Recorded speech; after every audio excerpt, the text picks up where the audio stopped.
ఈ రోజు నేను చేసే మటర్ పన్నీర్ తింటూ అందరూ ఆనందిస్తారు చూడండి. కానీ జుట్టు ఇప్పుడే ముడి పెట్టుకున్నాను కానీ మళ్ళీ ఊడింది. రాశి పెళ్ళై కేవలం 2 వారాలే అయింది.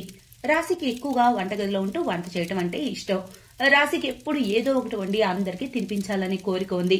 ఇక పెళ్లి తర్వాత రాశి తన అత్తారింటి వాళ్ళందరి కోసం రకరకాల వంటలు చేస్తూ తన అత్త కోసం ప్రత్యేకంగా వంట చేసి మెప్పించాలని చాలా కోరిక. గుమ్మగుమ్మలైతే భలే వస్తున్నాయి. త్వరగా పెట్టుదినా. రాశి త్వరగా అందరికి భోజనం వడ్డిస్తుంది. మొదట ముద్ద తింటూనే రాశి మరిది రజత్ అంటాడు, వదిన సూపర్, భలే చేశారు మీరు. మీ నేటి వంటకు ఫుల్ మార్క్స్. అమ్మా, కూర చాలా బాగా కుదిరింది. అన్ని సరిగ్గా సమపాలలో ఉన్నాయి కదా సువర్ణ? ముందు తిని చెక్ చేసి తర్వాత చెబుతాను అని చెప్పి రాశి చేసిన వంటను సువర్ణ ఒక చెంచాతో నోట్లో పెట్టుకుంటుంది. ఇక చెంచాను నోట్లో నుంచి తీస్తూనే సువర్ణ ముఖం బిగుసుకుపోతుంది. ఏమైంది అత్తయ్య? కూరలో ఏదైనా తేడా ఉందా? తేడా ఉంది. అది పెద్ద తేడా, చిన్నది కాదు. ఏంటంటే కూరలో నీ వెంట్రుకలు. ఇదిగో చూడు. సారీ అత్తయ్య, నేను మరో ప్లేట్ పెడతాను మీకు. అలా చెప్పి రాశి వెంటనే మరో ప్లేట్లో భోజనాన్ని సువర్ణకు ఇస్తుంది. కానీ ఈ రోజు రాశి తలరాత సరిగ్గా లేదేమో. సువర్ణ భోజనంలో మళ్లీ వెంట్రుకొచ్చింది. ఈసారి ఆమె కోపంగా తినడమే మానేసింది. అక్కడి నుంచి లేచి ఆవేశంగా వెళ్లిపోతుంది. నిజానికి సువర్ణ మొదటి నుంచి కాస్త పట్టింపులు కలది. తన 2 కొడుకుల కోసం చూడటానికి అందంగా ఇంకా ఇంటి పనుల్లో నైపుణ్యం గల కోడళ్లను తెచ్చుకోవాలని ఆమె కోరిక. సువర్ణ పెద్ద కొడుకు పెళ్లయ్యాక సువర్ణను సంతోషంగా ఉంచాల్సిన బాధ్యత రాశి భుజాలపై పడింది. ఆమె తన శాయశక్తులా తన అత్తమామలను మెప్పించేందుకు ప్రయత్నిస్తుంది. కానీ ఆమెకు అడ్డుపడుతున్న ఒకే ఒక అంశం ఆమె పొడవాటి నల్లటి జుట్టు. అత్తయ్య, మీకేమైనా కావాలా? నేను టీ పెట్టుకోవాలి నా కోసం. అలా చెప్పి సువర్ణ తానే టీ పెట్టుకోవడం మొదలుపెట్టింది. అప్పుడే ఆమె దృష్టి వంటగది ఫ్లోర్ పై పడుతుంది. ఎక్కడైతే రాశి వెంట్రుకలు రాలిపడ్డాయో అక్కడ. నీ జుట్టును కట్టుకొని ఉంచవా ఏంటి? ఎక్కడ చూడు నీ జుట్టే కనిపిస్తుంది.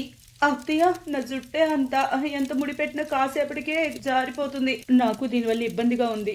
చూడు, నువ్వు వంట బాగా చేస్తావు, కానీ భోజనంలో వెంట్రుకలు రావడం మంచి విషయం కాదు, అర్థమైందా? ఏదో ఒకటి చెయ్యి దానికోసం. ఆ తర్వాత రాశి ఈ విషయం గురించి తన భర్త రవితో మాట్లాడుతుంది. నేనేం చేసినా అత్తయ్యని సంతోష పెట్టలేకపోతున్నాను. ఈ జుట్టును ఎప్పటి వరకు నేను సెట్ చేసుకోలేనో అప్పటి వరకు నేను అసలు ఏం చేయాలి? అదేం పెద్ద సమస్య కాదు, కానీ పద ఇక నిద్రపోదాం. పొద్దున్నే నాకు ఇంపార్టెంట్ మీటింగ్ ఉంది. రవితో మాట్లాడినా పెద్ద ఉపయోగం లేకుండా పోయింది. ఇక మరుసటి రోజు మళ్లీ అదే అయింది. ఏదైతే రాశి భయపడిందో అదే. ఈసారి టిఫిన్ సమయంలో సువర్ణతో పాటుగా రాశి మామ కిషోర్ ప్లేట్ లో కూడా వెంట్రుకలు వచ్చాయి. అది చూసి సువర్ణ కోపం ఇక నష్టాలానికి ఎక్కుతుంది. చాలా కోపంగా రాశితో అంటుంది, రాశి, రోజు రోజు వంటల్లో ఈ వెంట్రుకలేసి నువ్వేం చేయాలనుకుంటున్నావు? నేనే స్వయంగా నిన్ను వంట చేయొద్దని చెప్పాలని కదా? సరే, రేపటి నుంచి నువ్వు వంటే చేయొద్దు. లేదత్తయ్య, అలా ఏం కాదు. నాకైతే వంట చేయడం అంటే చాలా ఇష్టం. కానీ ఈ వెంట్రుకలు ఎలాగో అర్థం కావడం లేదు. నేను మీకు మాటిస్తున్నాను అత్తయ్య, రేపటి నుంచి మీకు ఒక్క వెంట్రుక కూడా వంటలో రాదు. అలా చెప్పి రాశి ఏడ్చుకుంటూ తన గదిలోకి వెళ్తుంది. ఆమె వెళ్తూనే రజత్ తన అమ్మతో అంటాడు, వదిన కావాలని ఎందుకు వెంట్రుకలు వేస్తుందమ్మా? సువర్ణ, ప్రేమగా చెప్పాల్సింది కదా. రజత్ కిషోర్ మాటలతో సువర్ణ కూడా పాపం రాశిని ఎక్కువ మాటలు అన్నానని ఫీల్ అవుతుంది. అదే ఆలోచనలతో కాసేపటి తర్వాత ఆమె స్వయంగా రాశి గదిలోకి వెళ్తుంది. కానీ ఆమె అక్కడ రాశిని చూసి గట్టిగా అరుస్తుంది. సువర్ణ అరుపులు విన్న కిషోర్, రజత్, రవి పరిగెత్తుకుంటూ అక్కడికి వస్తారు. ఆపై రాశిని చూసి వాళ్ళు కూడా షాక్ అవుతారు. నీ జుట్టు ఏమైంది? జుట్టు ఉంటేనే కదా వెంట్రుకలు ఆహారంలో కనిపించేది. ఇప్పుడు అత్తయ్యకి నా వంట బాగా నచ్చుతుంది కదా అత్తయ్య? ఒరే పిచ్చిదానా, నీ బుర్ర మొదటే ఖాళీగా ఉంది, ఇప్పుడు జుట్టు కూడా లేకుండా పూర్తిగా ఖాళీ చేసావు. ఓరే దేవుడా, నేను ఎల్లుండి దినేష్ అన్నయ్య వాళ్ళ ఫ్యామిలీని భోజనానికి రమ్మని పిలిచాను, కానీ ఇప్పుడు ఎలా చూపించాలి నిన్ను వాళ్ళకి, ఈ గుండు కోడల్ని? సువర్ణ ప్రశ్నకు సమాధానం ఎవరి దగ్గర లేదు.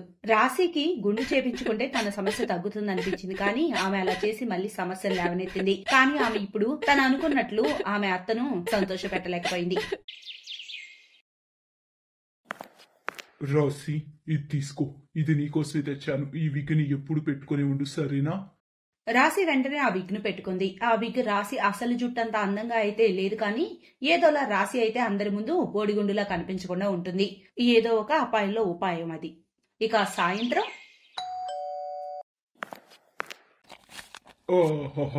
ఏ వంట చేసావమ్మా నువ్వు?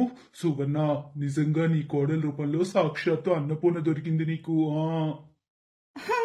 బాగుంది నిజంగానే రుచిగా అయితే. ఇప్పుడు వదినైతే ఫ్రీ అయిందిగా. కానీ ఒక విషయం నేనైతే విన్నాను, కోడలు జుట్టు నల్లగా పొడుగ్గా అందంగా ఉంటుందని. కానీ ఇక్కడ రవి అత్త ఇంకేదో చెప్పబోయే లోపే రజత్ మధ్యలో చెప్పడం మొదలు పెట్టాడు. కానీ న్యూ హెయిర్ స్టైల్ వదిన చేపించుకున్నారు, బాగుంది కదా. రజత్ తెలివిగా సిచ్యువేషన్ హ్యాండిల్ చేశాడు. కానీ సువర్ణ ముఖంలో ఇప్పటికీ కోపం ఉంది. ఆమె అందరి కోసం నీళ్లు తీసుకురావడానికి నడిచి వెళ్తూ ఉండగా ఆమె కాల్ జారుతుంది. కానీ రాశి గబగబా ముందుకొచ్చి ఆమెను పట్టుకుంటుంది. ఇక సువర్ణకు పెద్ద ప్రమాదమే తప్పింది. కానీ ఆమె రాశిని చూడగానే దానికంటే ఆమె పడితేనే బాగుండేది అనుకుంది. ఎందుకంటే రాశి విగ్ అయితే కింద పడిపోయి ఉంటుంది. ఆమె అంత ఫాస్ట్ గా వచ్చి సువర్ణను కాపాడే ప్రయత్నంలో అలా జరుగుతుంది. ఇక రాశి గుండు నిజం ఇప్పుడు అందరి ముందు బయటపడుతుంది. రామ రామ, ఏంటిది గుండు కోడలు? వదినా, రవి కోసం నువ్వు తెచ్చింది గుండు కోడల్లా? అందుకే నేను ఇందాక అన్నాను, పెళ్లి ఫోటోల్లో కోడలు జుట్టు వేరుగా అనిపించింది, ఇవాళ మరోలా అనిపించిందని. ఇంకెన్ని విగ్గులు తీసుకొచ్చింది కోడలు తనతో? కాస్త మాకు కూడా చూపించండి.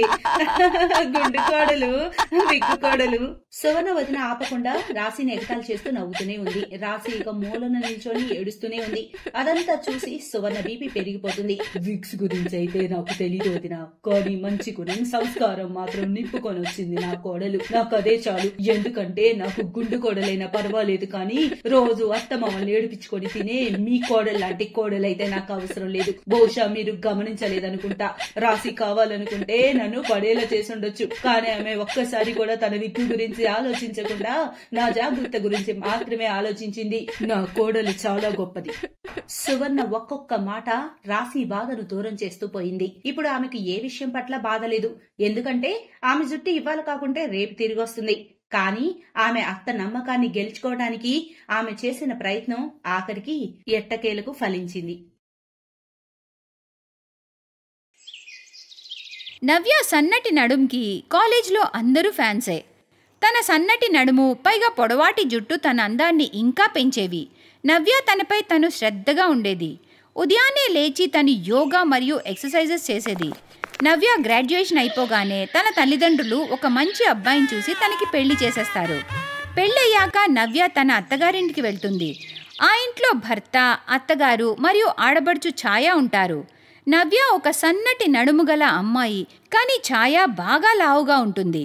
తను రోజంతా కేవలం తింటూనే ఉండేది.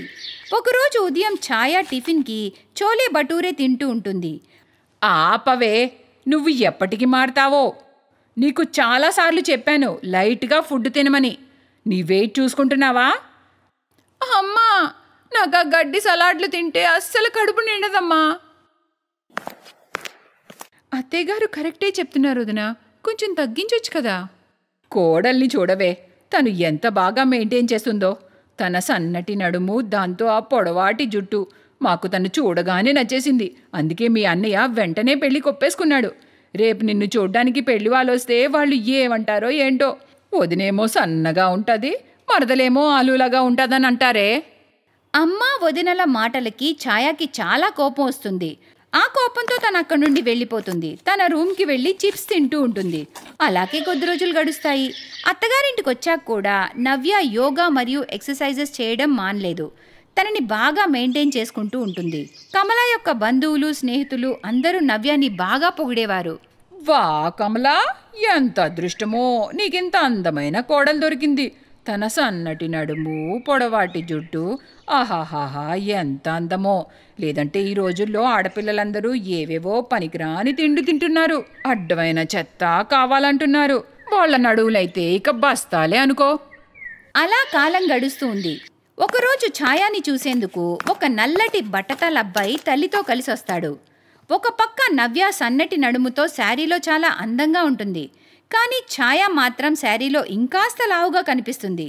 ఛాయ సోఫాపై కూర్చుంటుంది. నవ్య అందరికీ టీ ఇస్తుంది. అప్పుడు పెళ్ళికొడుకు తల్లి, వదిన గారు, మాకు మీ కూతురు బాగా నచ్చింది. ఇక మీరు పెళ్లి ఏర్పాట్లు చేసుకోండి వదినా. అది విని అందరూ చాలా ఆనందిస్తారు. ఇక కమల ఛాయాని తనకి కాబోయే అత్తగారి కాళ్ళకి నమస్కరించమని చెప్తుంది. ఛాయ అలా నమస్కరించేందుకు వంగగానే వెంటనే ఆవిడ కాలు వెనక్కి లాగేసుకుంటుంది. అమ్మాయి, నువ్వెందుకు నా కాళ్ళకి మొక్కుతున్నావు? ముందు నన్ను నాకు కాబోయే కోడల్ని ఆశీర్వదించని. కానీ నేనే కదా మీ కాబోయే కోడల్ని. ఏంటే, నీలాంటి బండబర్రెని ఎవరు కోడల్ని చేసుకుంటారు? నాకైతే ఈ సన్నటి నడుము గల పిల్లే నచ్చింది. అదేంటండి, నేను ఈ ఇంటి కోడల్ని, మీరు ఛాయాతో అలా మాట్లాడడం తప్పండి. అమ్మాయి ఇంత బండగా ఉంటుందని మాకు ముందే తెలిస్తే మేము అసలు వచ్చేవాళ్ళమే కాదు. సన్నటి వదినెక్కడా, బండ మరదలెక్కడా? అమ్మో! అవునా ఆంటీ? మా అమ్మాయి లావుగానే ఉంది, కానీ మీ అబ్బాయి నల్ల రంగు బట్టతల మీకు కనిపించట్లేదా? మీకు మా మరదలు నచ్చలేదంటే మాకు కూడా మీ అబ్బాయి నచ్చలేదు. అబ్బాయి వాళ్ళు కోపంగా అక్కడి నుండి వెళ్ళిపోతారు. నాకు పెళ్లి సంబంధాలు తీసుకురావడం ఇక ఆపమ్మా. నన్ను ఇన్సల్ట్ చేస్తే నీకేం వస్తుంది? వీటన్నిటి వల్ల నాకెంత టెన్షన్ అవుతుందో నీకు తెలుసా? నవ్యకి వెంటనే అర్థమవుతుంది ఛాయ లావుగా ఉండటానికి కారణం టెన్షన్ వల్ల ఓవర్ ఈటింగ్తో అని. మరుసటి రోజు నవ్య ఛాయాని ఒక షోరూమ్కి తీసుకెళ్తుంది. అక్కడ ఛాయాకి ఒక డ్రెస్ నచ్చుతుంది. నవ్యకైతే తన సైజులో డ్రెస్ హాయిగా దొరుకుతుంది. కానీ ఛాయాకి ఏ డ్రెస్ నచ్చిందో అది తనకి ఫిట్ అవ్వదు. వదినా 2 minutes, నేను ఈ డ్రెస్ ట్రై చేసుకుని వస్తాను. ఎందుకు మేడం మీరు మీ టైము మా టైము వేస్ట్ చేస్తున్నారు? ఈ డ్రెస్ మీకెలా సరిపోతుంది? అయితే దీనిలో పెద్ద సైజునివ్వండి. మేడం మా దగ్గర దీనికంటే పెద్ద సైజే లేదు. అయినా కానీ మీ సైజులో డ్రెస్సెస్ మా షోరూంలోనే కాదు ఎక్కడా ఉండవు. అది విని ఛాయాకి నవ్యకి చాలా బాధేస్తుంది. చూడండి, నేను మీతో ఛాలెంజ్ చేస్తున్నాను. ఈ రోజు నుంచి కరెక్ట్గా 1 నెలకి ఛాయ ఇదే డ్రెస్ తీసుకోవడానికి వస్తుంది. అప్పుడు చూడండి. నవ్య ఛాయ చేయి పట్టుకుని తనని ఇంటికి తీసుకెళ్తుంది. వదినా, మీరు ఆ సేల్స్ మ్యాన్తో ఛాలెంజ్ అయితే చేశారు, కానీ నేను దానిలో ఎలా ఫిట్ అవుతాను? ఛాయ, నువ్వు ఎలాగైనా నా పరువు కాపాడాలి. 1 నెల రోజులు నేను ఎలా చెప్తే అలా చెయ్యాలి. ఓకేనా ఛాయ? ఆ తర్వాత ఛాయ ప్రతిరోజు ఉదయాన్నే లేచి నవ్యతో కలిసి యోగా, మెడిటేషన్ మరియు ఎక్సర్సైజులు చేస్తుంది. వేడినీళ్లు తాగి లైట్ ఫుడ్ తింటుంది. మెల్లమెల్లగా తనలో చేంజ్ చూసి ఛాయాకి మంచిగా అనిపించి తను ఇంకా కష్టపడుతుంది. ఇక కొద్ది రోజుల్లోనే లావుగా ఉండే ఛాయ తన వదినలాగా నాజుగ్గా సన్నగా అయిపోతుంది. అరే కోడలా, నువ్వు నా కూతుర్ని పూర్తిగా మార్చేశావే. ఇక కరెక్ట్గా 1 మంత్కి వాళ్ళిద్దరూ ఆ షోరూంలో ఉన్న ఆ డ్రెస్ తీసుకోవడానికి వెళ్ళి అది వేసుకుని ఛాయ ట్రయల్ రూమ్లోంచి బయటికి వస్తుంది. అప్పుడు తను చాలా అందంగా కనిపిస్తుంది. తనని అంత సన్నగా చూసి అందరూ ఆశ్చర్యపోతారు. ఛాయాను చూసి ఆ షోరూమ్ ఓనర్ ఛాయ వద్దకు వచ్చి ప్రపోజ్ చేస్తూ ఇలా అంటాడు, విల్ యు మ్యారీ మీ? ఛాయ వెంటనే పెళ్లికి ఓకే చెప్పేస్తుంది. ఇక తన కళ్ళల్లో ఆనంద బాష్పాలు. తను తన వదిన దగ్గరికి వెళ్ళి ఇలా అంటుంది, థ్యాంక్ యూ సో మచ్ వదినా, మీరు నా లైఫ్నే మార్చేశారు. అరే ఛాయ, ఇదంతా నీ కష్టానికి ఫలితమే. ఆ తరువాత ఇద్దరూ వదిన మరదళ్ళు హత్తుకుంటారు. Thanks for watching.